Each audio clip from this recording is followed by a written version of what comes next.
경북의 작은 마을, 그곳에는 수십 년째 같은 밤을 반복하는 여인이 있었습니다. 78세의 시어머니 박말순. 그녀는 매년 제사날 밤이면 홀로 부엌에 들어가 문을 잠그고 아무도 보지 못하는 상을 차렸죠. 그리고 그 상 위에는 살아있는 사람의 이름이 적혀 있었습니다. 바로 자신의 며느리 윤서진. 하지만 이상한 건 그뿐만이 아니었어요. 며느리의 영정사진이 제사상에 놓여 있었고, 시어머니는 밤마다 그녀의 생년월일이 적힌 제문을 태우며 중얼거렸습니다. 서진아, 오늘도 와줘서 고맙다. 살아있는 사람에게 제사를 지내는 광기. 그 뒤에 숨겨진 진실은 더욱 충격적이었죠.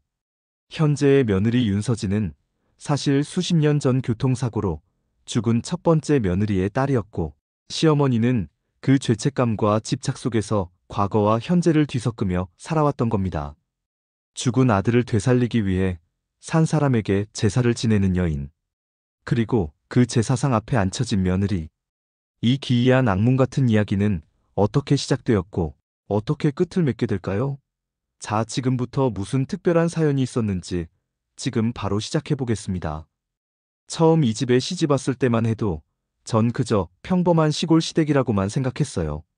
남편과 사랑해서 결혼했고 도시 생활을 접고 이곳으로 내려온 지 벌써 3년째였죠. 시어머니 박말순 어르신은 전형적인 시골 어른이셨어요. 말수가 적고 고집이 세시고 전통을 무척 중요하게 여기셨습니다. 특히 제사에 관해서는 더욱 그랬어요. 시댁에 처음 제사날이 다가왔을 때 전 당연히 함께 준비를 도와야 한다고 생각했습니다. 새벽부터 일어나 부엌으로 향했죠. 그런데 시어머니께서 부엌 문 앞을 가로막으시더라고요. 서진아, 넌 들어오지 마. 어머니, 제가 도와드려야죠. 이건 우리 집 여자가 아닌 사람은 건드리면 안 돼. 저는 당황했습니다. 결혼한 지 1년이 넘었는데 아직도 우리 집 여자가 아니라는 말씀이 이해가 안 됐거든요. 하지만 시어머니의 눈빛이 워낙 단호하셔서 그냥 물러났어요. 섭섭한 마음이 들었지만 어쩔 수 없었죠. 시어머니는 새벽 내내 혼자 부엌에 계셨습니다. 문을 굳게 닫으시고는 아무도 들어오지 못하게 하셨어요. 가끔씩 그릇 부딪는 소리와 뭔가를 끓이는 냄새가 났지만 전 그저 방에서 기다릴 수밖에 없었습니다.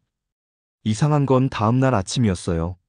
제사를 지냈다면 당연히 음식이 남아 있어야 하는데 부엌은 너무나 깨끗했습니다. 냄비도 그릇도 제기도 전부 제자리에 없었어요. 마치 아무 일도 없었던 것처럼요. 어머니, 제사 음식은요? 다 처리했어. 이렇게 빨리요? 시어머니는 대답 대신 그저 부엌을 쓸고 계셨습니다.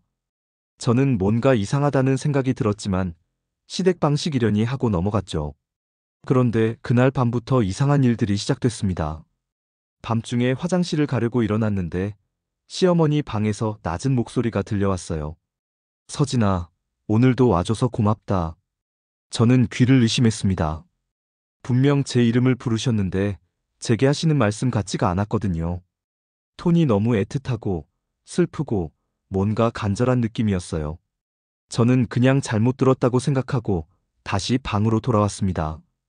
하지만 그 이후로 부엌에선 계속 향냄새가 났어요. 은은하고 무거운, 제사 때나 맡을 법한 그런 냄새요. 낮에도 밤에도 항상 부엌 쪽에서 그 냄새가 풍겼습니다. 어머니, 혹시 부엌에서 뭐 하세요? 아무것도 안 해. 그런데 향 냄새가 나는데요. 신경 쓰지 마. 시어머니는 항상 짧게 대답하시고는 더 이상 말씀을 안 하셨어요. 남편에게 물어봐도 마찬가지였습니다. 우리 어머니 원래 그래. 제사 관련해서는 터치하지 마. 근데 너무 이상하지 않아? 혼자서만 하시고 흔적도 없고. 옛날 방식이 있으신 거겠지. 뭐? 남편도 별로 신경 쓰지 않는 눈치였어요. 저만 유난스러운 것처럼 느껴졌죠. 하지만 점점 시간이 지나면서 저는 뭔가 단순한 전통이나 고집의 문제가 아니라는 걸 느끼기 시작했습니다. 제사 날짜가 다가올 때마다 시어머니의 분위기가 달라졌어요. 평소엔 무뚝뚝하고 말이 없으신 분인데 제사 일주일 전부터는 이상하게 밝아지셨습니다. 아니, 밝다기보다는 들뜬 느낌이었달까요? 마치 누군가를 기다리는 것 같은 그런 표정을 지으셨어요. 그리고 새벽마다 부엌에서 뭔가를 준비하시는 소리가 났습니다. 밥그릇 꺼내는 소리, 물 붓는 소리, 젓가락 맞추는 소리. 저는 궁금해서 참을 수가 없었어요. 어느 날 새벽, 전 몰래 부엌 쪽으로 다가갔습니다. 문틈 사이로 살짝 들여다봤죠. 그런데 그 순간 제 심장이 멎는 것 같았어요. 부엌 한가운데에 작은 상이 차려져 있었고 그 위에는 하얀 위패 하나가 놓여 있었습니다. 촛불이 켜져 있었고 향이 피어오르고 있었어요. 그리고 위패에 적힌 이름을 보는 순간 저는 온몸에 소름이 돋았습니다. 윤서진. 제 이름이었어요. 그것도 제사 위패에 적혀 있었죠. 저는 너무 놀라서 그 자리에 얼어붙었습니다. 이게 대체 무슨 일인가 싶었어요. 살아있는 사람 이름을 위패에 적어 놓다니. 그때 뒤에서 시어머니 목소리가 들렸습니다. 이건 네가 볼 게 아니야. 저는 화들짝 놀라 뒤돌아봤어요. 시어머니가 저를 노려보고 계셨습니다. 그 눈빛이 너무 무서웠어요. 화가 난 것도 아니고 슬픈 것도 아니고 그냥 공허한 눈빛이었습니다. 어머니, 저게 뭐예요? 왜 제 이름이? 들어가. 대체 왜 제 이름이 저기에 적혀 있어요? 시어머니는 대답 없이 제 팔을 잡고 방으로 끌고 가셨습니다. 힘이 정말 셌어요. 저는 저항할 틈도 없이 방으로 밀려 들어갔고 문이 닫히는 소리를 들었습니다. 그날 밤 저는 잠을 한숨도 못 잤어요. 계속 그 위패가 머릿속에 맴돌았습니다. 왜 제 이름이 거기에 있었을까? 시어머니는 대체 무슨 짓을 하고 계신 걸까? 다음 날 아침 남편이 출근하고 나서 저는 시어머니를 찾아뵀습니다. 어머니, 어젯밤 그건 대체 뭐예요? 신경 쓰지 마. 어떻게 신경을 안 써요? 제 이름이 위패에 적혀 있었잖아요. 시어머니는 한참을 말없이 저를 보시더니 한숨을 푹 쉬셨습니다.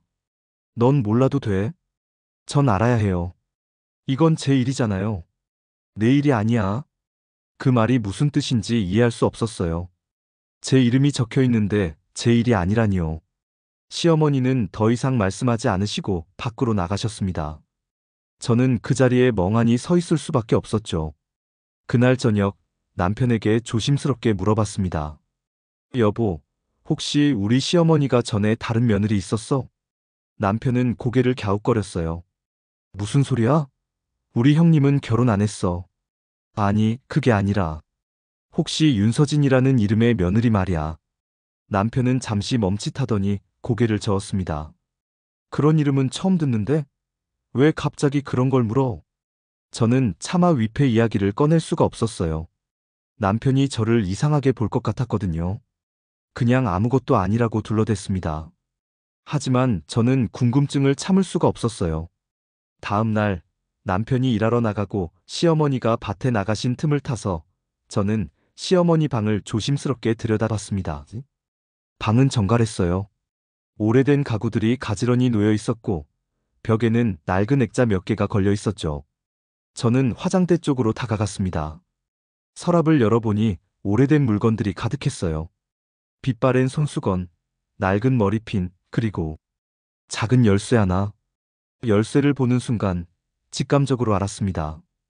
이게 뭔가 중요한 거라는 걸요. 저는 열쇠를 들고 방 안을 둘러봤어요. 그리고 장롱 아래쪽에 있는 낡은 제기함을 발견했습니다. 손이 떨렸어요. 하지만 저는 열쇠를 제기함 자물쇠에 꽂았습니다. 찰칵 자물쇠가 열렸죠. 뚜껑을 천천히 들어 올렸습니다. 그 안에는 오래된 흑백 사진 한 장이 있었어요. 사진 속에는 젊은 여자가 서 있었습니다. 한복을 입고 수줍게 웃고 있는 모습이었죠. 그런데 그 여자의 얼굴을 보는 순간 저는 숨이 막혔습니다. 그 여자는 저와 똑같은 얼굴이었어요. 아니, 정확히 말하면 제가 한복을 입고 머리를 길게 내린 모습 같았습니다. 눈도, 코도, 입도 전부 똑같았어요. 저는 손이 떨려서 사진을 떨어뜨릴 뻔했습니다. 사진 뒤를 보니 붉은 글씨로 뭔가 적혀 있었어요. 우리 서진이, 내 첫 며느리. 첫 며느리? 그럼 이 사람이 예전에 이 집 며느리였다는 건가요? 그런데 왜 저랑 똑같이 생겼죠? 그리고 이름까지 같다니. 저는 혼란스러웠습니다. 이해할 수가 없었어요. 혹시 제가 이 여자의 환생인가? 아니면 우연의 일치일까? 아니, 우연치고는 너무 많은 게 겹쳤습니다. 그때 밖에서 시어머니 목소리가 들렸어요. 서진아, 어디 있니? 저는 황급히 사진을 제기함에 다시 넣고 자물쇠를 잠갔습니다. 열쇠를 주머니에 넣고 방을 나왔죠. 가슴이 쿵쾅거렸어요. 저녁에 남편이 돌아오자마자 저는 사진을 보여줬습니다. 여보, 이 사람 누구 같아? 남편은 사진을 보더니 고개를 갸웃거렸어요. 누구야 이거? 옛날 사진 같은데. 나 같지 않아? 응? 뭐 비슷하긴 한데. 근데 이게 어디서 나온 거야? 시어머니 방에 있었어. 남편 얼굴이 굳었습니다. 야, 너 어머니 방 뒤진 거야? 아니, 뒤진 게 아니라. 이거 합성 아니야? 요즘 사진 기술 좋잖아. 남편은 믿지 않았어요. 오히려 제가 시어머니 방을 허락 없이 들어간 것에 대해 화를 냈습니다. 저는 억울했지만 더 이상 말하지 않았어요. 그날 밤, 저는 잠을 설쳤습니다. 계속 그 사진이 떠올랐고, 제 이름이 적힌 위패가 생각났어요. 그리고 시어머니가 밤마다 하시던 그 중얼거림.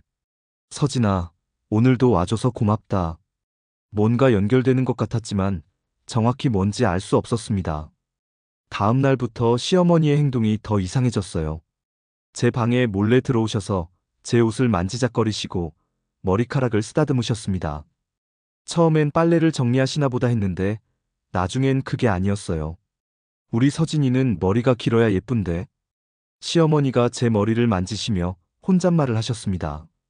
저는 소름이 돋았어요. 어머니, 뭐 하세요? 아, 미안하다. 그냥 내 머리가 예뻐서. 시어머니는 애틋한 눈빛으로 저를 보셨습니다. 그 눈빛이 너무 이상했어요. 마치 제가 누군가를 대신하고 있다는 듯한 그런 느낌이었습니다. 그날 밤 저는 이상한 꿈을 꿨어요. 꿈속에서 저는 도로 위를 걷고 있었습니다. 갑자기 차 한 대가 달려왔고 충돌음이 들렸죠. 비명소리, 피, 그리고 울부짖는 여자의 목소리. 서진아, 서진아. 눈을 떴을 때 온몸이 땀에 젖어 있었습니다. 숨이 가빴어요. 그리고 이상하게 손목이 아팠습니다. 손목을 보니 붉은 자국이 생겨 있었어요. 마치 누군가 세게 잡은 것 같은 자국이었죠. 저는 다시 그 사진을 꺼내봤습니다. 사진 속 여자의 손목을 자세히 보니 똑같은 위치에 흉터가 있었어요.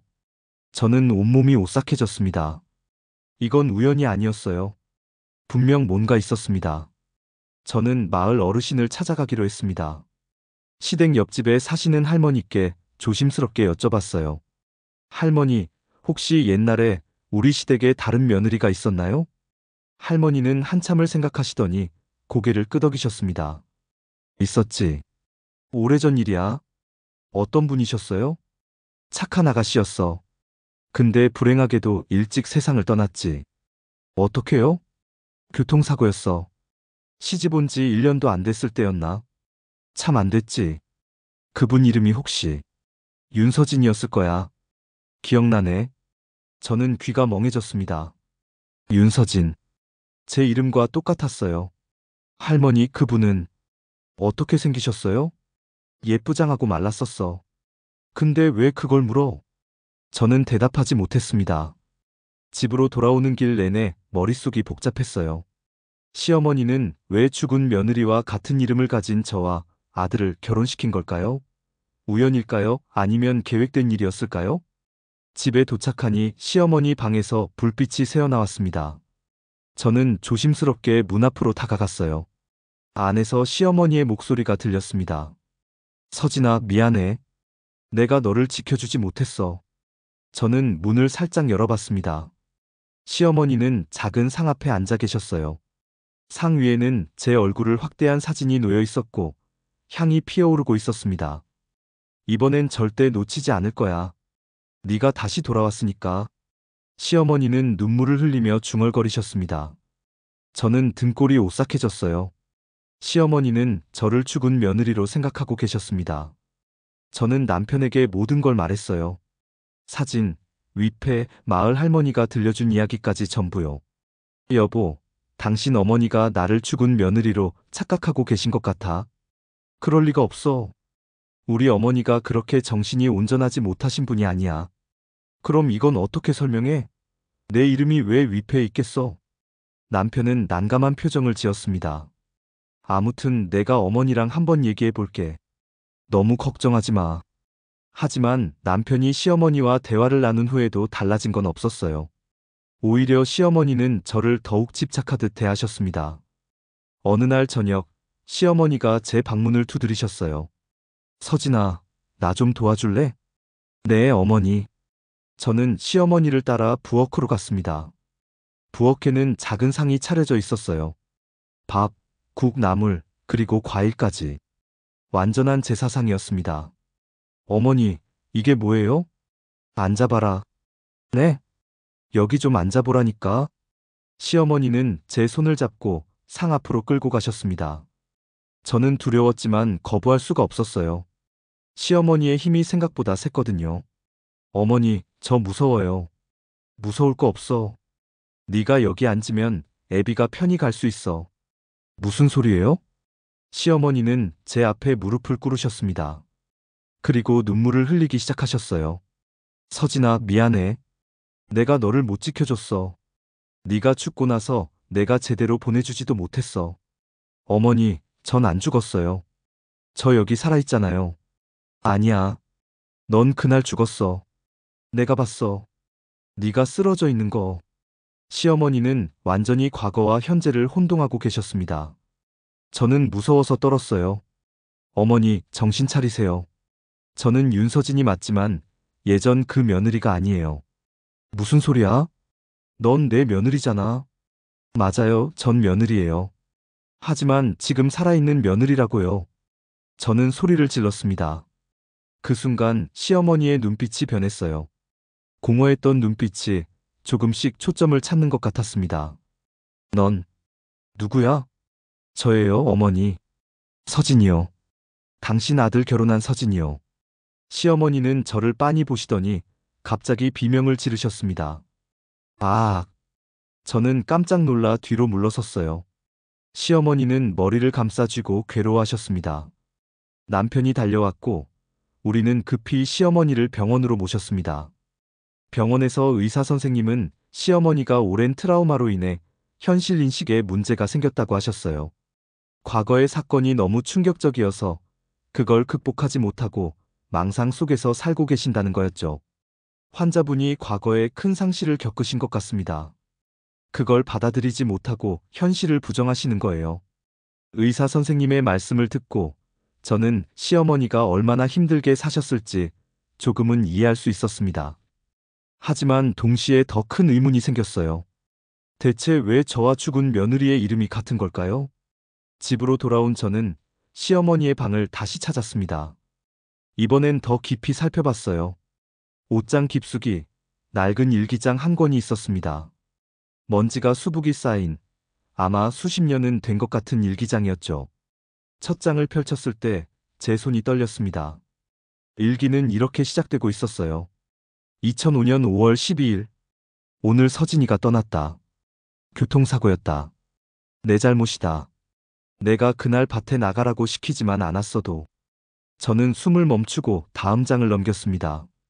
장례를 치렀다. 하지만 나는 서진이를 보낼 수가 없었다.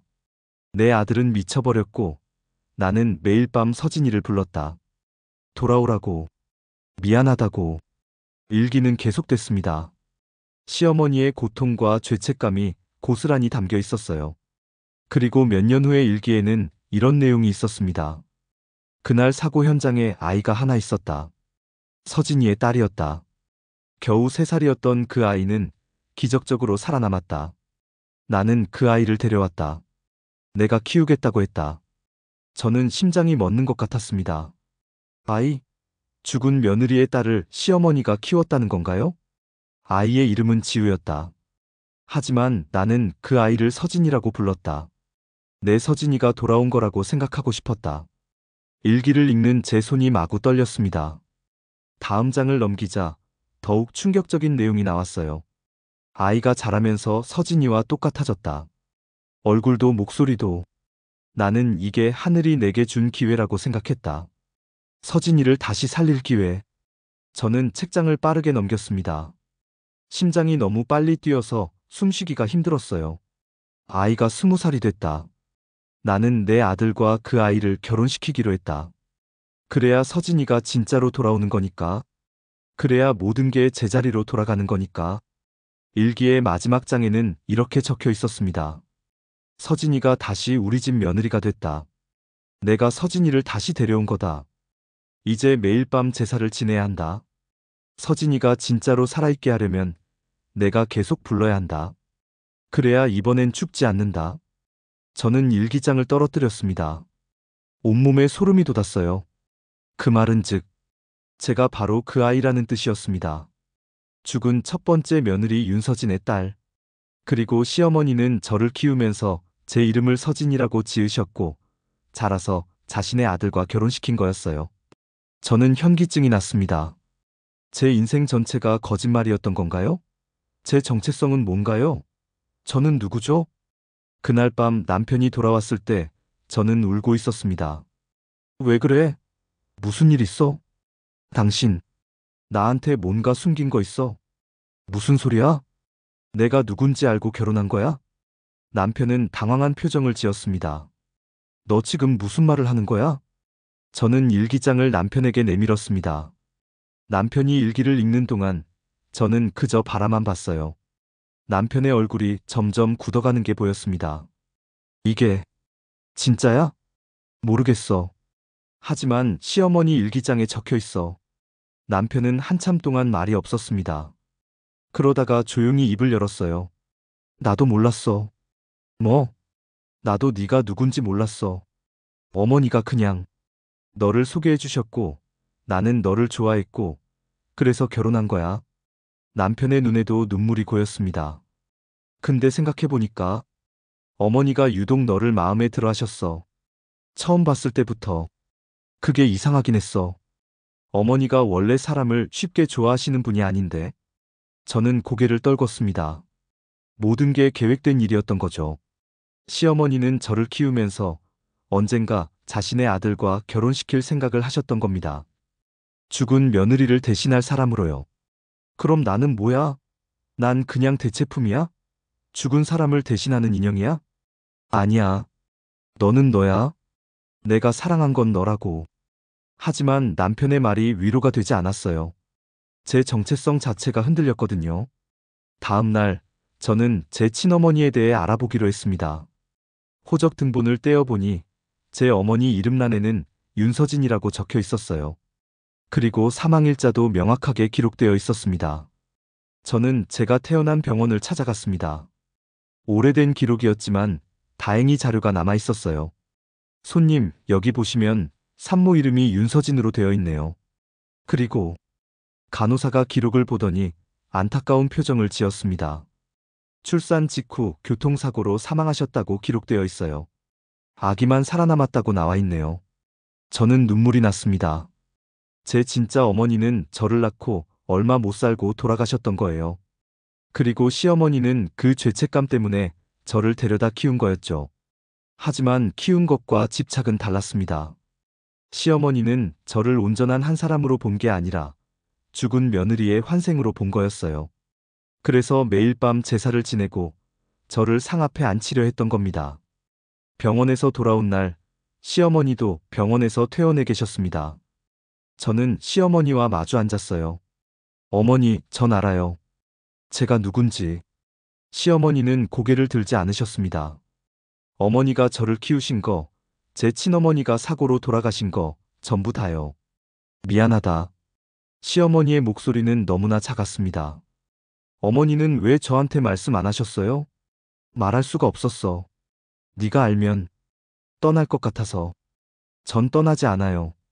여기가 제 집이에요. 시어머니가 고개를 들어 저를 봤습니다. 눈에 눈물이 가득했어요. 하지만 나는 너를 온전히 너로 보지 못했어. 항상 예전 서진이를 생각했어. 그게 너한테 미안해. 저는 복잡한 감정이 들었습니다. 화가 나기도 했고, 슬프기도 했고, 동시에 시어머니가 불쌍하기도 했어요. 어머니, 제사는 이제 그만 지내세요. 뭐? 제가 살아있잖아요. 산 사람한테 제사 지내는 건 이상해요. 시어머니는 한참을 망설이시더니 고개를 끄덕이셨습니다. 그래, 내 말이 맞다. 하지만 그날 밤, 저는 다시 부엌에서 향냄새를 맡았습니다.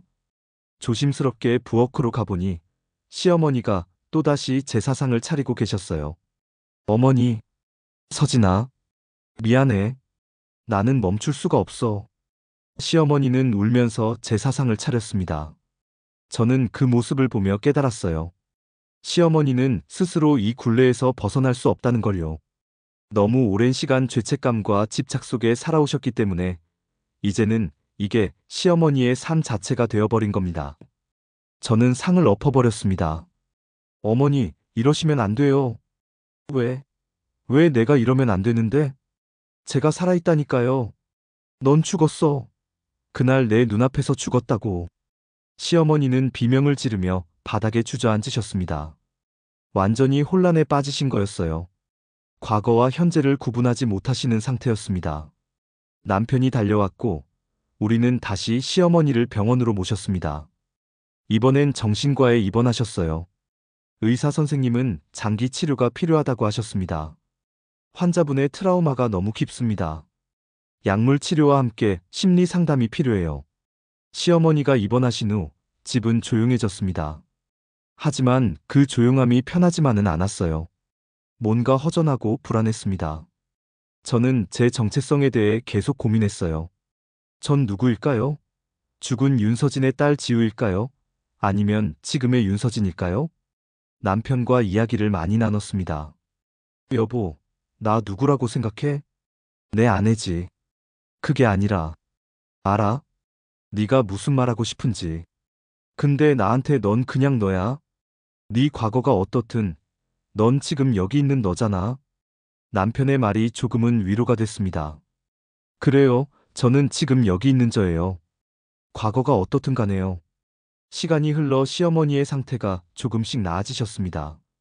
약물 치료와 상담을 받으시면서 현실을 조금씩 받아들이기 시작하신 거예요. 저는 주말마다 시어머니를 찾아뵀습니다. 처음엔 시어머니가 저를 보고 혼란스러워 하셨지만 점점 나아지셨어요. 서진아, 네 어머니. 너, 내 며느리지? 네, 맞아요.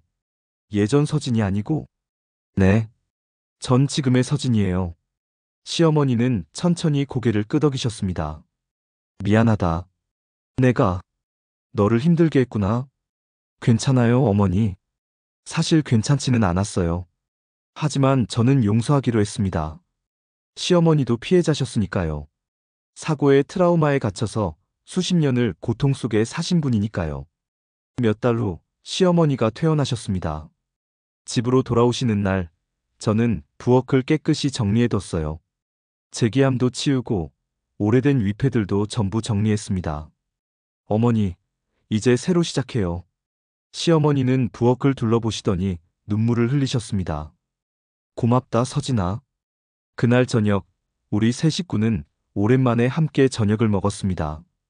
시어머니는 예전처럼 제사 이야기를 하지 않으셨어요. 그냥 평범한 저녁 식사였습니다. 하지만 그날 밤, 저는 다시 향냄새를 맡았습니다. 깜짝 놀라서 부엌으로 달려갔어요. 혹시 시어머니가 또... 부엌에는 아무도 없었습니다. 하지만 향로에서 가느다란 연기가 피어오르고 있었어요. 저는 향로를 보며 얼어붙었습니다. 누가 향을 피운 걸까요? 시어머니는 방에서 주무시고 계셨고 남편도 자고 있었어요. 그럼 누가? 향로 옆에 작은 쪽지가 하나 놓여 있었습니다. 떨리는 손으로 쪽지를 집어들었어요.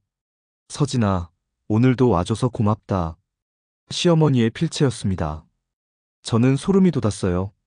시어머니가 자는 사이에 몽유병처럼 다시 제사를 지내신 걸까요? 저는 시어머니 방으로 조용히 들어갔습니다. 시어머니는 깊이 주무시고 계셨어요. 하지만 손에는 향 냄새가 배어 있었습니다. 시어머니의 트라우마는 완전히 사라진 게 아니었어요. 그저 의식 깊은 곳에 잠들어 있다가 밤이 되면 다시 깨어나는 거였죠. 저는 그날 밤 잠을 이루지 못했습니다. 이 굴레는 정말 끝이 없는 걸까요? 시어머니는 평생 이렇게 사셔야 하는 걸까요? 다음 날 아침, 저는 시어머니와 진지하게 이야기를 나눴습니다. 어머니, 어젯밤에 부엌 가셨죠? 시어머니는 고개를 저으셨습니다. 아니, 안 갔는데. 어머니, 솔직하게 말씀해 주세요. 시어머니는 한참을 망설이시더니 작게 말씀하셨어요. 기억이 안 나. 자고 일어났는데 손에서 향 냄새가 났어. 목유병이신 것 같아요. 병원에 다시 가봐야 할 것 같아요. 시어머니는 고개를 끄덕이셨습니다. 우리는 다시 병원을 찾았고 의사 선생님은 추가 치료가 필요하다고 하셨어요. 트라우마가 무의식에 깊이 각인되어 있습니다. 의식적으로는 통제하시는데 무의식 상태에서 다시 나타나는 거예요. 시어머니는 다시 치료를 받기 시작하셨습니다. 저는 매일 밤 부엌을 확인했어요. 혹시 시어머니가 또 몸유병으로 제 사상을 차리실까 봐요. 그러던 어느 날 남편이 갑자기 쓰러졌습니다. 회사에서 업무 중에 의식을 잃은 거였어요. 병원으로 급히 이송됐고 의사는 과로로 인한 일시적 쇼크라고 했습니다. 저는 병원 복도에서 기다리고 있었어요. 그때 시어머니가 병원으로 오셨습니다. 제가 연락드렸거든요. 우리 아들, 괜찮으실 거예요, 어머니. 의사 선생님이 그러시는데 일시적인 거래요. 하지만 시어머니의 표정이 이상했어요. 뭔가 결심한 듯한 그런 표정이었습니다. 어머니? 시어머니는 대답 없이 병원 복도를 걸어가셨습니다. 저는 불안한 마음에 뒤따라갔어요. 시어머니는 병원 옥상으로 향하셨습니다. 어머니, 어디 가세요? 저는 시어머니를 따라 옥상까지 올라갔습니다. 시어머니는 옥상 난간 앞에 서 계셨어요. 어머니, 저는 소리쳤지만 시어머니는 그저 하늘을 바라보고 계셨습니다. 서진아, 네, 어머니. 나는 너희를 불행하게 만들었어. 아니에요. 아니야. 내가 내 집착 때문에 너를 이용했어. 너를 사람으로 본 게 아니라 죽은 사람을 대신할 그림자로 봤어. 시어머니의 목소리가 떨렸습니다. 이제 그만하려고. 이제 진짜로 너희를 놓아줄게. 어머니, 무슨 소리예요? 저는 불안해졌습니다. 시어머니가 무슨 생각을 하시는 건지 알 것 같았거든요. 어머니, 난간에서 내려오세요. 미안해, 서진아. 너한테, 우리 아들한테, 그리고 예전 서진이한테. 시어머니가 난간에 발을 올리려는 순간 저는 달려가서 시어머니를 붙잡았습니다. 안 돼요. 절대 안 놔요. 어머니, 정신 차리세요. 저는 온 힘을 다해 시어머니를 붙들었어요.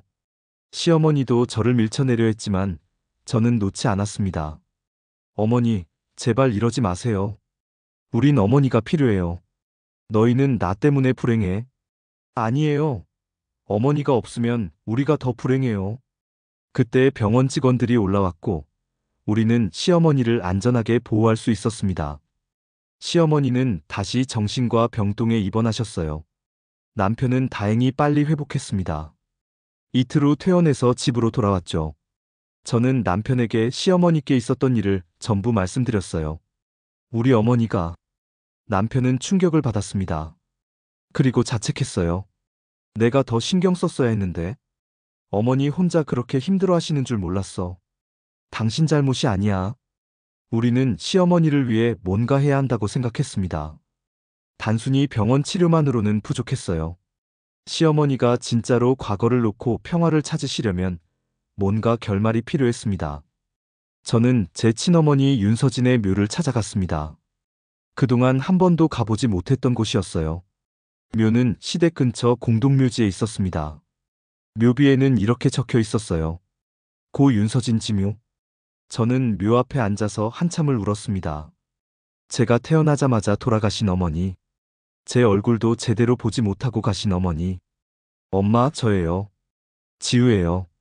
아니, 서진이요. 저는 어머니께 제 이야기를 했습니다.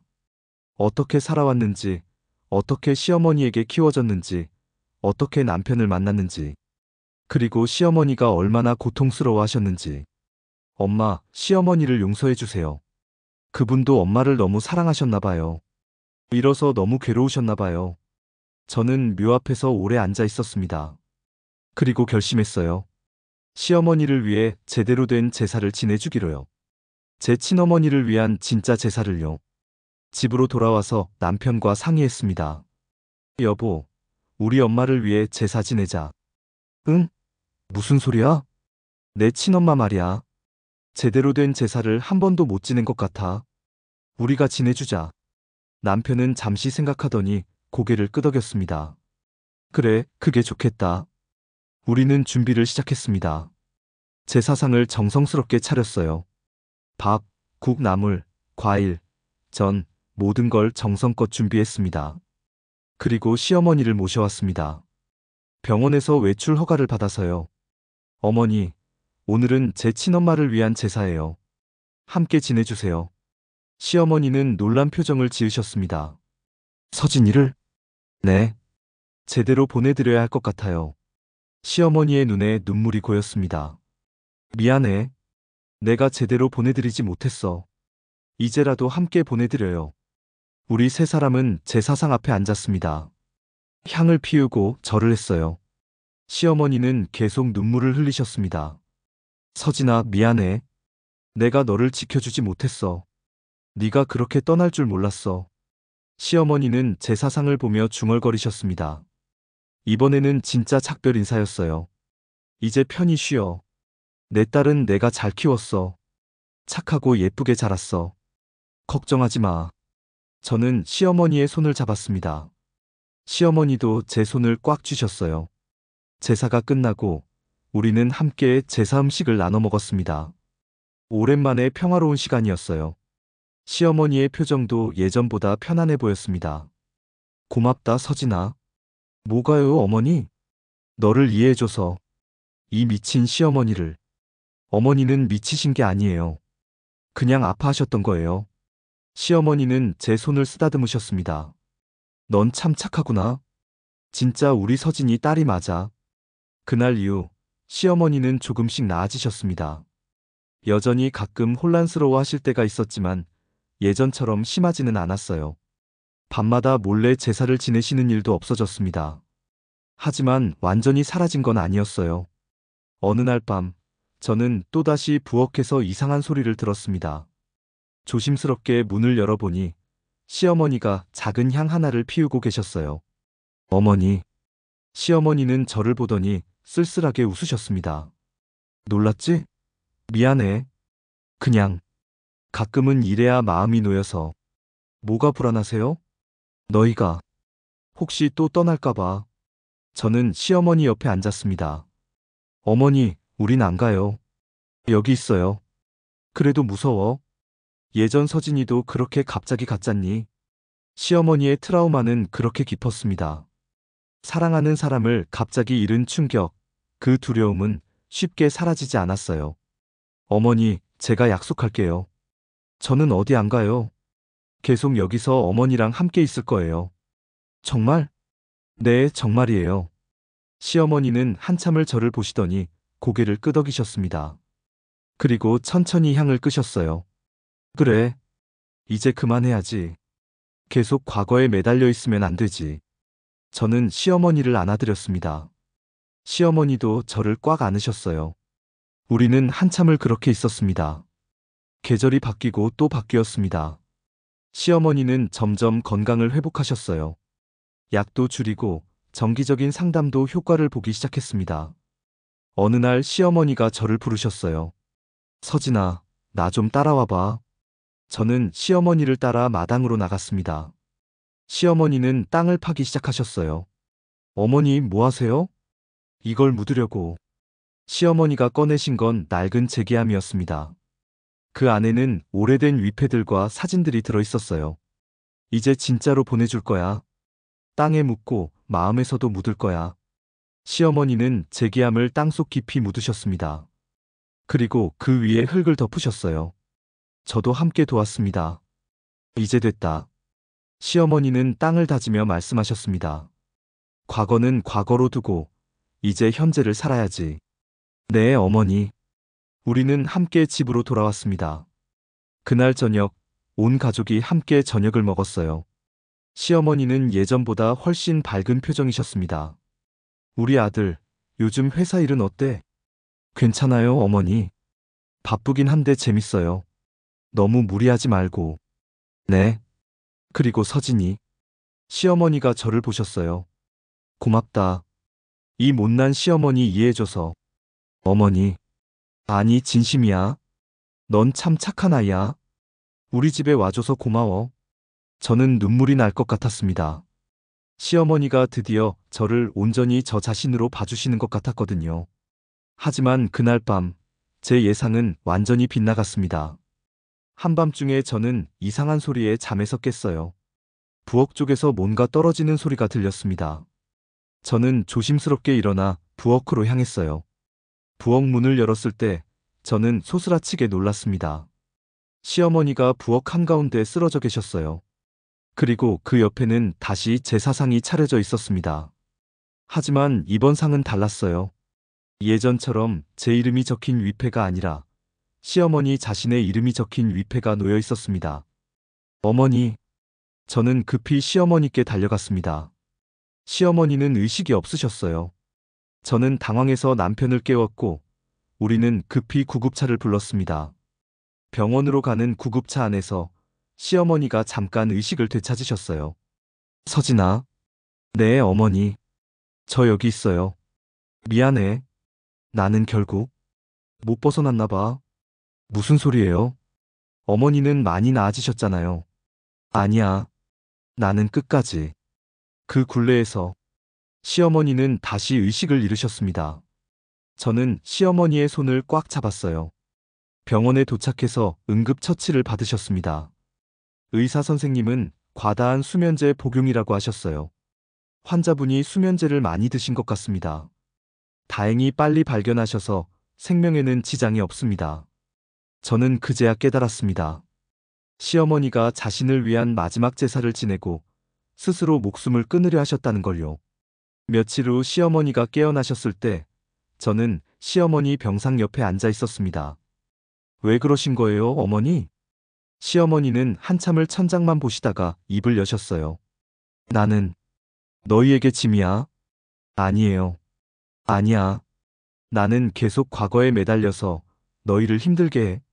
이러면 안 되는 거 알면서도 멈출 수가 없어. 시어머니의 눈에서 눈물이 흘렀습니다. 그래서 생각했어. 내가 사라지면 너희가 편할 거라고. 어머니, 절대 그렇지 않아요. 저는 소리쳤습니다. 어머니가 없으면 우리가 더 힘들어요. 어머니는 우리 가족이에요. 짐이 아니라고요. 하지만, 어머니, 제발 이런 생각하지 마세요. 우리 함께 이겨내요. 천천히 가더라도 함께 가요. 시어머니는 제 손을 잡으셨습니다. 고맙다. 정말 고맙다. 그 사건 이후 저희는 더욱 시어머니를 챙겼습니다.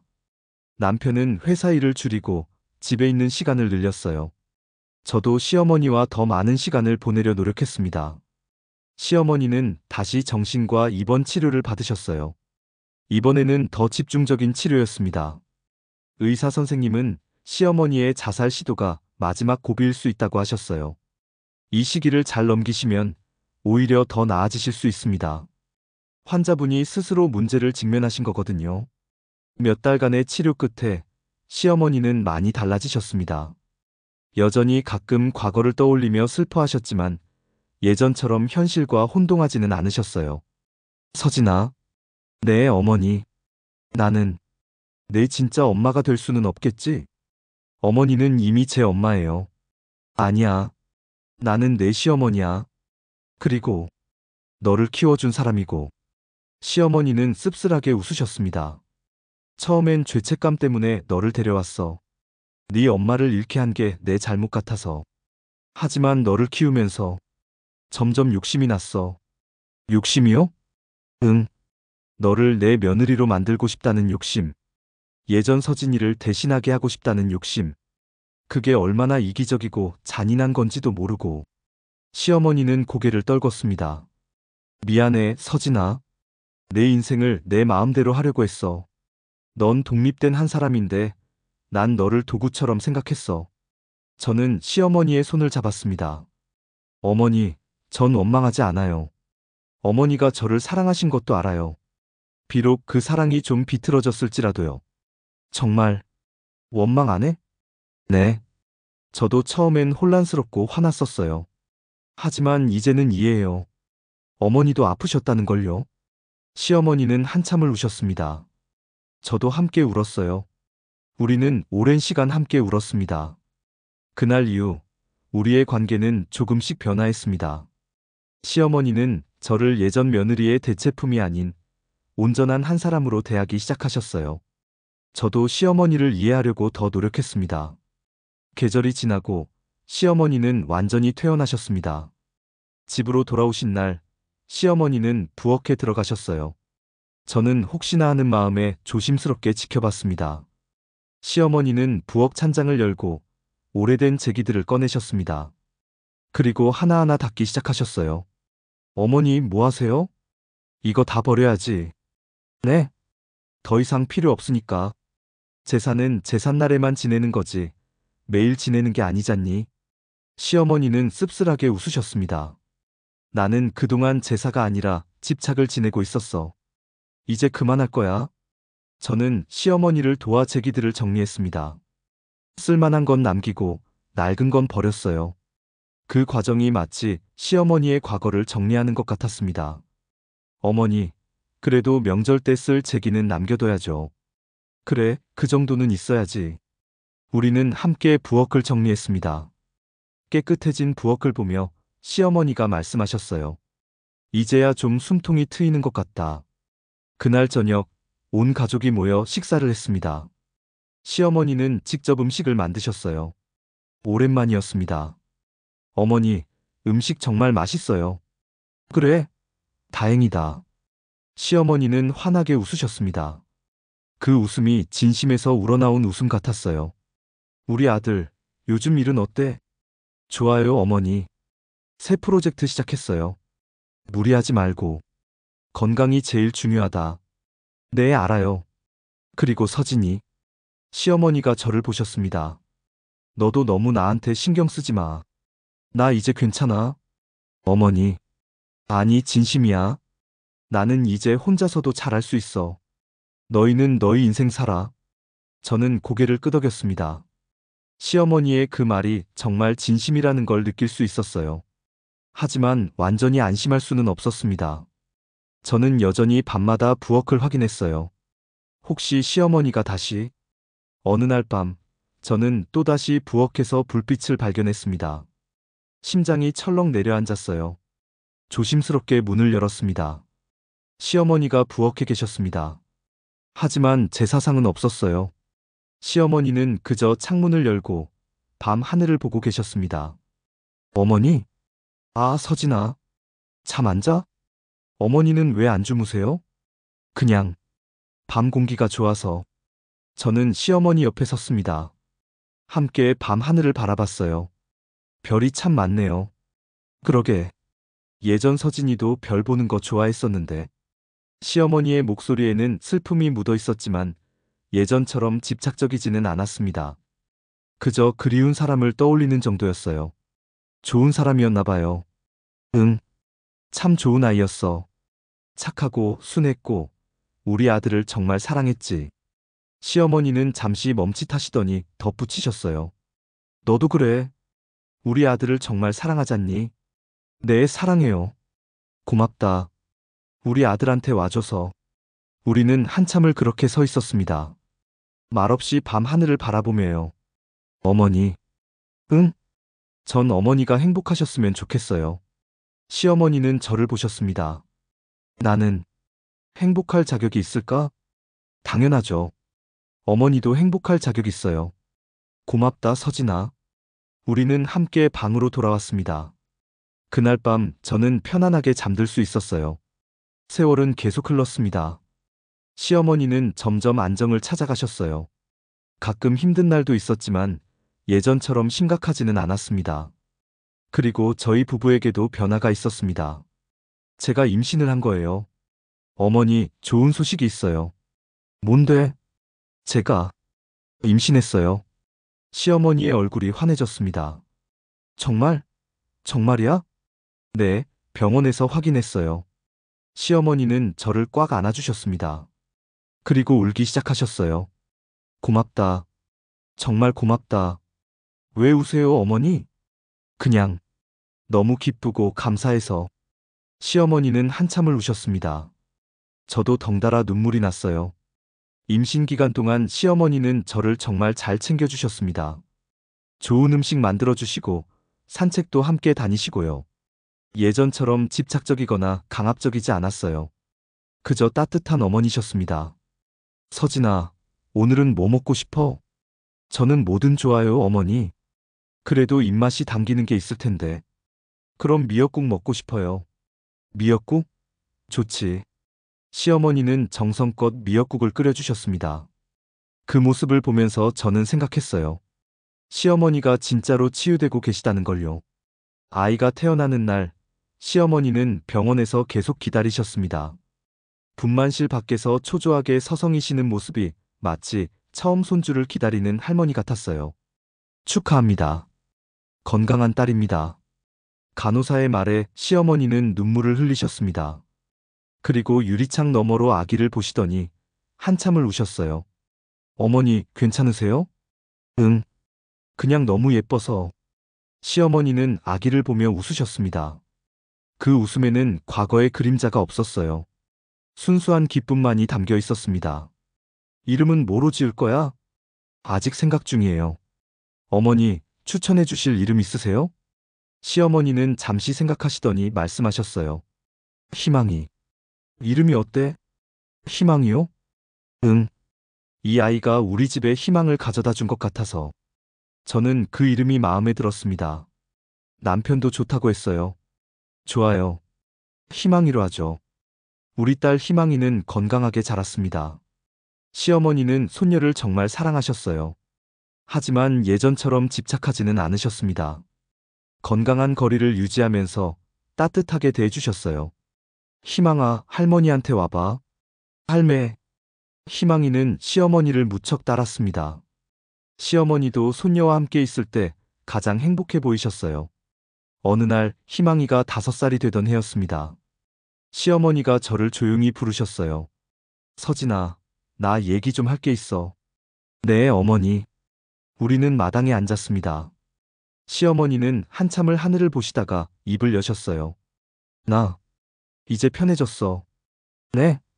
오랫동안 내 마음을 짓누르고 있던 무게. 그게 이제 좀 가벼워진 것 같아. 시어머니는 씁쓸하게 웃으셨습니다. 물론 아직도 가끔 힘들어. 예전 서진이 생각나고, 그때 일이 떠오르고. 하지만 이제는 그걸 받아들일 수 있어. 다행이에요, 어머니. 너 덕분이야. 네가 나를 포기하지 않고 옆에 있어줘서. 전 당연한 일을 했을 뿐이에요. 시어머니는 제 손을 잡으셨습니다. 고맙다. 정말로. 우리는 한참을 그렇게 앉아 있었습니다.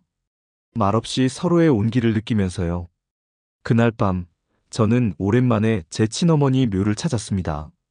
희망이를 데리고요. 희망아, 여기가 할머니 묘야? 할매? 응. 엄마의 엄마. 내 친할머니시지.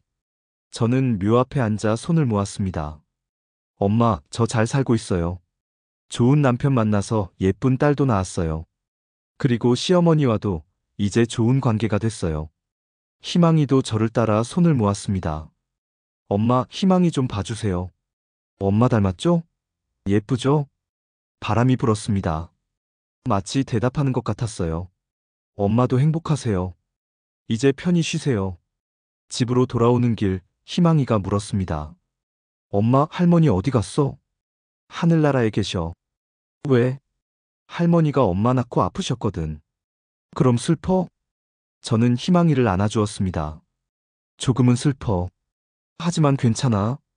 할머니가 엄마를 낳아주셔서 엄마가 있고, 엄마가 있어서 희망이도 있잖아. 응. 희망이는 환하게 웃었습니다. 집에 도착하니 시어머니가 저녁을 준비하고 계셨어요. 다녀왔어? 네, 어머니. 서진이 묘에 갔다 왔구나. 네. 희망이 보여드리고 싶어서요. 시어머니는 고개를 끄덕이셨습니다. 잘했어. 가끔은 가야지. 그게 예의니까. 저녁 식사 중에 시어머니가 말씀하셨어요. 나 이번 주말에 마을 회관에서 하는 요가 교실 다녀볼까 해. 요가요? 응. 건강도 챙기고 사람들도 만나고 저는 기뻤습니다. 시어머니가 밖으로 나가 활동하려 하신다는 게요. 그렇게 시어머니는 평범하고 행복한 일상을 되찾았어요. 지금까지 영상 시청해주셔서 감사합니다. 구독, 좋아요, 알람 설정 한 번씩 꼭 눌러주세요. 더 재밌는 이야기로 다시 찾아뵙겠습니다.